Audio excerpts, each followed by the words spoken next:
Next on the agenda is the West Pierce Fire and Rescue Life Saving Awards. I'd like to invite Officers Brian Weeks and Aaron Grant to the podium with Chief Sharp.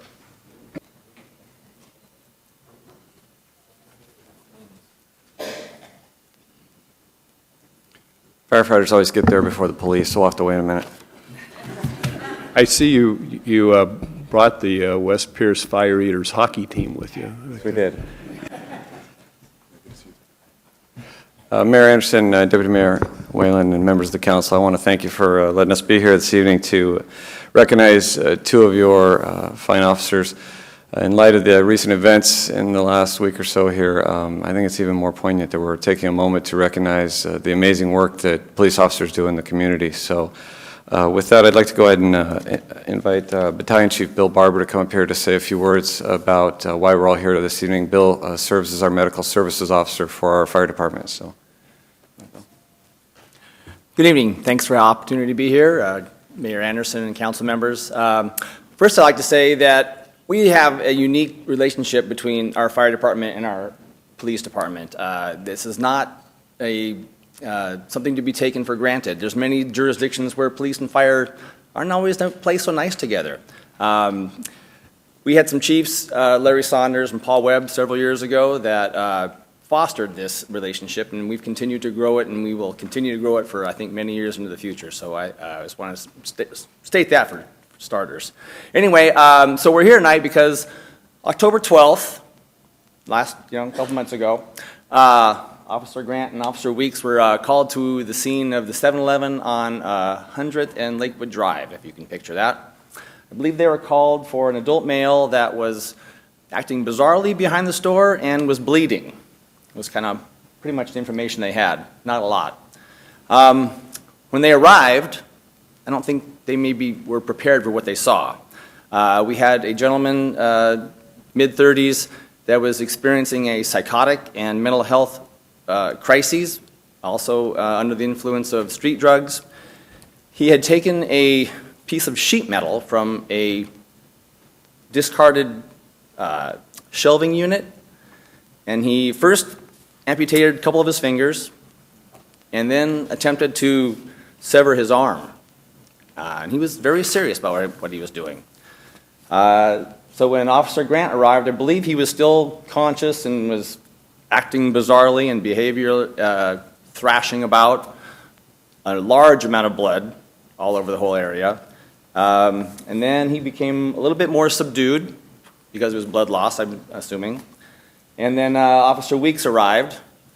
They had been trained in tourniquet placement because of their jobs, of what they do. Sometimes they may have to treat each other or themselves, and they knew this was an opportunity to place a tourniquet.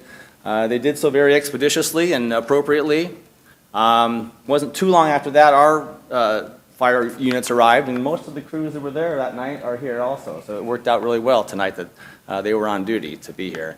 At that point, the gentleman lost consciousness. We assessed him, couldn't find a heartbeat. So we started CPR, resuscitation efforts. That went on for about 10 minutes. At that point, one of our medics who was running the call didn't think things were going to go well, and started to make a phone call to our base station physician advisor to pronounce the gentleman dead.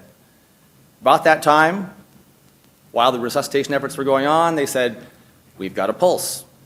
And so they continued resuscitation efforts, transported him expeditiously to Madigan, where he received several surgeries. He coded, had a heart attack again several times, and I should say cardiac arrest on the table in the ER there. They resuscitated him.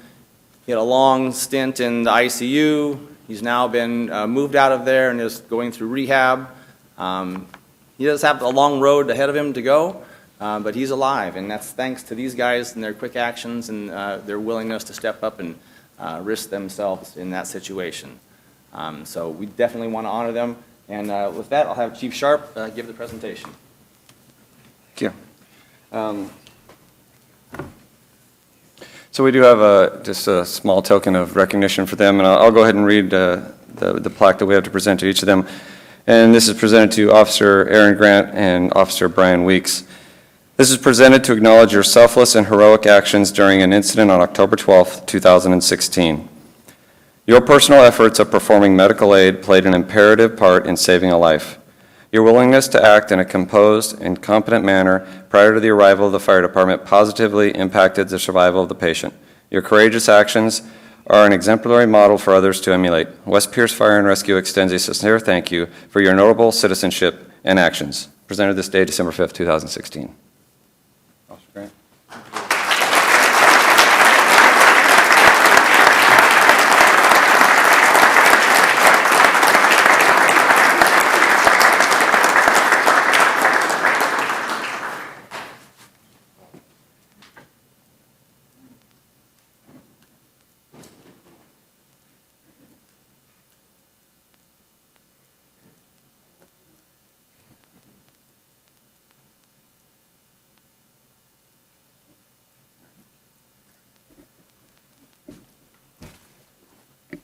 Is it time for the Time for the official routine? obligatory mugshot. So, All right. come on down.